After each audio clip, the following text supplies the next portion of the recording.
Hi hello అందరికీ నమస్కారం. Welcome to our channel. నేను Aditya. Double smart movie release అయిన తర్వాత రిలీజ్ డేట్ నుంచి ఈ రోజు వరకు కూడా ఆ సినిమాకి సంబంధించి ఏదో అంశం ఏదోలా నెట్టింట వైరల్ అవుతూనే ఉంది. ఈ సినిమా రిలీజ్ అయిన తర్వాత కూడా ఈ సినిమాకి సంబంధించి చాలా విమర్శలు ఎదుర్కొంటూ వచ్చింది. తాజాగా ఆ సినిమాకి సంబంధించినటువంటి కలెక్షన్ పరంగా కూడా మరో అపకీర్తిని తన ఖాతాలో వేసుకోవడం జరిగింది. సో మరి ఈ అంశం గురించి మాట్లాడడానికి మనతో పాటు స్టూడియోలో ఉన్నారు ప్రముఖ సినీ క్రిటిక్ యజ్ఞమూర్తి గారు. సో సార్ని అడిగి మరిన్ని విషయాలు తెలుసుకుందాం. సార్ నమస్కారం. సార్ నమస్తే ఆదిత్య. డబుల్ స్మార్ట్ మూవీ అంటే ఇస్మార్ట్ శంకర్ రిలీజ్ అయిన తర్వాత ఈ మూవీ మీద చాలా డబుల్ హోప్సే పెట్టుకున్నారు ఫ్యాన్స్. కానీ ఒక విధంగా చెప్పాలంటే కలెక్షన్ పరంగా కానీ మూవీ స్టోరీ పరంగా కానీ అన్ని విధాలుగా చూసుకుంటే కూడా అనుకున్నంత స్థాయిలో లేదు అనే విమర్శలు అయితే ఎదుర్కొంటూ వచ్చింది. తాజాగా మూవీకి సంబంధించి అలీగారి క్యారెక్టర్ బోకా అనే క్యారెక్టర్ ఏదైతే ఉందో అది కూడా విమర్శలు ఎదుర్కొంది. ఇలా ప్రతిదీ విమర్శలతోనే నడుస్తున్నటువంటి డబుల్ స్మార్ట్ మూవీకి ప్రస్తుతానికి కలెక్షన్ పరంగా కూడా ఒక అపకీర్తిని తన ఖాతాలో వేసుకున్నారు. సో మరి ఈ మూవీకి ఎంతవరకు కలెక్షన్ వచ్చింది, అసలు వీరి ఎక్స్పెక్టేషన్స్ ఏ విధంగా ఉండేది మూవీకి ముందు రిలీజ్కి ముందు? అంటే రిలీజ్కి ముందు చూసుకుంటే ఇస్మార్ట్ శంకర్ అనేది ఇదే కాంబినేషన్లో వచ్చినటువంటి పూరి జగన్నాథ్ రామ్ పోతినేని కాంబినేషన్లో వచ్చినటువంటి ఆ సినిమా ఎంత పెద్ద విజయాన్ని సాధించిందో మనకు తెలుసు. రామ్ కెరీర్లోనే అది biggest block buster, biggest grosser. అలాగే పూరి జగన్నాథ్ కెరీర్ కూడా కొంచెం ఆటుపోట్లు ఎదుర్కొంటున్నటువంటి కాలం. సో ఆ టైంలో వచ్చినటువంటి ఈ సినిమా ఇస్మార్ట్ శంకర్, సో ఆయనకి ఒక్కసారి మంచిగా ఊపిరి పోసిందని చెప్పాలి. సో ఎంతగా ఊపిరి పోసిందంటే ఆయనతో కరణ్ జోహార్ కొలాబరేట్ అయ్యి లైగర్ మూవీ తీసేంతగా హిందీ వెర్షన్కి. సో కానీ అది బాగా దెబ్బ కొట్టింది. దాంతో చాలామంది రోడ్డు పాలయ్యారు. దాని మీద అంటే దాన్ని నమ్మి తమ థియేటర్లో రిలీజ్ చేసినటువంటి ఎగ్జిబిటర్లు చాలామంది రోడ్డు పాలైపోయారు, ధర్నాలు చేశారు, నిరసనలకు దిగారు. సో తమను ఆదుకోవాలని చెప్పేసి వాళ్ళు ఎంతో ఆవేదన వ్యక్తం చేశారు. అయితే నేనేం చేయలేని అని చెప్పేసి అప్పుడు నైజాంలో సినిమాని డిస్ట్రిబ్యూట్ చేసినటువంటి వరంగల్ శ్రీనివాస్ చేతులెత్తేస్తే, సో నేను సరే చూస్తాను అన్నట్లుగా ఈయన కొంచెం హామీ లాంటిది పూరి జగన్నాథ్ ఇవ్వటం. సో ఈ నేపథ్యంలో ఈ డబుల్ స్మార్ట్ అనే సినిమా వచ్చింది. ఆయన ఏంటి ఇక్కడ అటు చార్మి గారు కానీ, అంటే నిర్మాతగా వ్యవహరించినటువంటి చార్మి కానీ, డైరెక్టర్ పూరి జగన్నాథ్ కానీ, మనం మళ్ళీ మన మీద వస్తున్నటువంటి ఈ విమర్శలు ఏవైతే ఉన్నాయో వాటన్నిటికీ కూడా చెక్ పెట్టాలి. అలాగే తమను నమ్ముకొని సినిమాలు కొంటున్న వాళ్ళందరికీ కూడా బయ్యర్లు కానివ్వండి, ఎగ్జిబిటర్లు కానివ్వండి, మిగతా వాళ్ళు కానివ్వండి, ఎవరైతే దీని మీద పెట్టుబడి పెడుతున్నారో సో వాళ్ళందరికీ కూడా మళ్ళీ మనం న్యాయం చేయాలి, మన సినిమాతోటే అది జరగాలి అన్నట్లు వాళ్ళు ఒక కసితోనే ఈ సినిమా తీశారు. కానీ వాళ్ళు చిన్న చిన్న తప్పులు ఈ సినిమా సంబంధించి చేయటం, అవి ఆ చిన్న తప్పులే సినిమా యొక్క ఫేట్ని నిర్ణయించే స్థాయికి వెళ్ళటం.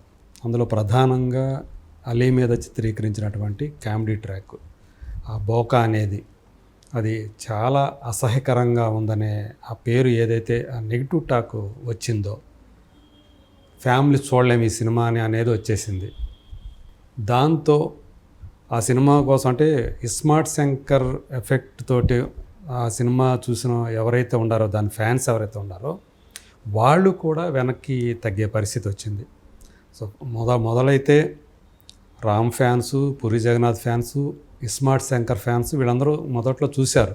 కానీ ఆ చూసిన వాళ్ళే తీవ్రమైన అసంతృప్తికి గురవటం, ఆ క్యారెక్టరైజేషన్లో అంటే వాళ్ళు ఎక్స్పెక్ట్ చేసిన స్థాయిలో, అంటే డబుల్ అన్నప్పుడు వాళ్ళు డబుల్ ఎంటర్టైన్మెంట్ చూశారు, కానీ ఆ స్థాయిలో అది లేకపోవటం, వాళ్ళు ఎంటర్టైన్మెంట్ అని ఏదైతే డైరెక్టర్ అనుకొని తీశాడో అది చాలా జుగుప్సాకరంగా ఉండటం, ఇది సినిమాని తీవ్రంగా దెబ్బకొట్టింది.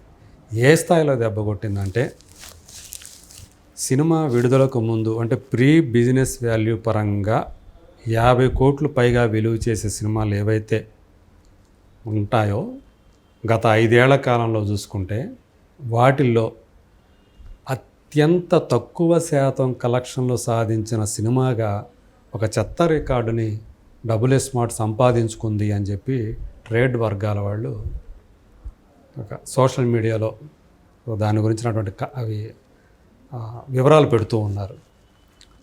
సో ఇప్పుడు దాకా తనే లైగర్ సినిమానే 31-32% మాత్రమే అది రికవరీ సాధించింది దాని బిజినెస్ వాల్యూలో. సో ఇప్పుడు తన పూరి జగన్నాథ్ తన రికార్డుని తానే బ్రేక్ చేసుకున్నాడు. అది కనీసం 21% మించి దాటలేదు దాని కలెక్షన్స్ రికవరీ అని చెప్పేసి చెప్తూ ఉన్నారు. అంటే 48 మామూలుగా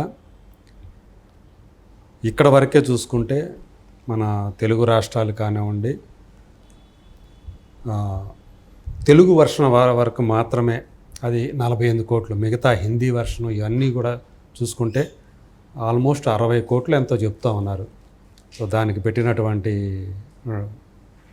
డబ్బు, ఇన్వెస్ట్ చేసినటువంటి డబ్బు, సో అంత పెట్టి రిలీజ్ చేసినటువంటి ఆ సినిమాకి సో 20-21% రికవరీ మాత్రమే. ఇంకా ప్రస్తుతాన్ని చూసుకుంటే చాలా చోట్ల కనీసం దాని మెయింటెనెన్స్ డబ్బులు కూడా రావట్లేదు అని చెప్పి చెప్తున్నారు. కొన్ని చోట్ల షోస్ కూడా క్యాన్సిల్ చేసే పరిస్థితి తలెత్తుతుందని చెప్పేసి చెప్తున్నారు. సో ఇంత దారుణమైనటువంటి వైఫల్యాన్ని చవి చూసి ఒక చెత్త రికార్డు అనుకోవాలి కదా అది. సో అలాంటి రికార్డుని మళ్ళీ తనే ఇచ్చేసుకోవటం. సో గతంలో చూసుకుంటే ఈ మధ్యకాలంలో రాధేశ్యామ్ సినిమా అది 40% మాత్రమే రికవరీ సాధించింది. అలాగే ఆచార్య సినిమా చూసుకుంటే 35% మాత్రమే సాధించింది. అలాగే భోలా శంకర్ అది చూస్తే 33%. లైగర్ ఆల్రెడీ చెప్పాను, సో అది చూస్తే 31%. సో ఇప్పుడు చూసుకుంటే ఇది డబుల్ స్మార్ట్ శంకర్ లేటెస్ట్గా, సో నేను 21 అన్నాను కదా, 22. సో ఇప్పటివరకు మనం మాట్లాడుకునే టైంకి సో 22% మాత్రమే రికవరీ వచ్చిందని చెప్పేసి చెప్తూ ఉన్నారు ఒక అంచనాగా. సో ఇది నిజంగానే చాలా బాధాకరమైనటువంటి ఒక అంశంగా చెప్పుకోవాలి. పూరి జగన్నాథ్ ఎలాంటి స్థాయి నుంచి ఎలాంటి స్థాయికి తను పడిపోయాడు, ఇక్కడ తను కూడా ఆలోచించుకోవాలి. అంటే ప్రధానంగా తను ఏవైతే సబ్జెక్టులు ఎంచుకుంటున్నాడో సబ్జెక్ట్ పరంగా మరీ అంత మనం ఆయన విమర్శించాల్సిన పని లేదు. దానిని ఆ సబ్జెక్టుని ఆయన తెర మీదకి తీసుకొస్తున్నటువంటి ఆ సన్నివేశాలని ఆయన కల్పిస్తున్నటువంటి విధానం ఏదైతే ఉందో అక్కడ ఆయన రాంగ్ స్టెప్స్ వేస్తున్నాడు. సో ఆయన ప్రస్తుత ట్రెండ్ని, అలాగే ప్రస్తుత జనరేషన్ని, వాళ్ళ అభిరుచుల్ని ఎలా ఆకట్టుకోవాలి, వాళ్ళ అభివృద్ధి తగ్గట్టుగా ఎలా మలచాలి అనే దాంట్లో ఆయన తప్పులో గాలేస్తున్నాడనే చెప్పాలి. సో అందువల్లే సో ఇలాంటి డిజాస్టర్స్ని ఆయన చవి చూస్తున్నాడని చెప్పేసి అనుకోవాలి. ఒక పోకిరి లాంటి సినిమా తీసిన డైరెక్టరు, ఒక ఇడియట్ లాంటి సినిమా తీసిన డైరెక్టరు, ఈవెన్ దో అవి నెగిటివ్ టైటిల్స్ అయినప్పటికీ కూడా సో ఎంత బాగా జనాల్ని ఆకట్టుకున్నాయి. సో ఒక దేశముదురు కానివ్వండి, అట్లాగే అంతెందుకు తనే తీసిన మొన్న లైగర్కి ముందు తీసినటువంటి స్మార్ట్ శంకర్ని ఆయన ఎలా తీశాడు, ఎంత రేసీ స్క్రీన్ ప్లే తోటి తీశాడు. సో అది మళ్ళీ ఒకసారి పట్టుకోగలి. సో ఆయన ఎక్కడ తను తప్పు చేస్తున్నాడు అనే విషయాన్ని ఒక్కసారి పరిశీలన చేసుకొని, ఆత్మ పరిశీలన అనేది చాలా ముఖ్యం ఎవరికైనా సరే. నేను ఒకసారి ఏదో పని చేసేసాను, దాని తర్వాత దాన్ని పట్టించుకోను అంటే కుదరదు.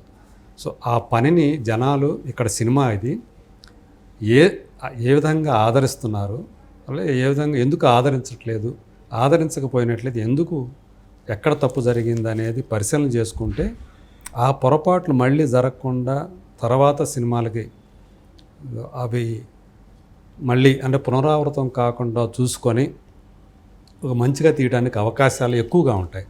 సో ఇప్పుడు ఆయన పూరి జగన్నాథ్ ఆ దిశగా గనక ఆయన ముందుకు కనుక వెళితే సో మళ్ళీ మనం మునుపటి బద్రికాలం నాటి, పోకిరి కాలం నాటి, ఇడియట్ కాలం నాటి, అమ్మా నాన్న ఓ తమిళ అమ్మాయి కాలం నాటి, శివమాణి కాలం నాటి ఆ పూరి జగన్నాథ్ని మళ్ళీ మనం చూసే అవకాశాలు ఎక్కువగా ఉన్నాయి. Thank you sir. Thank you.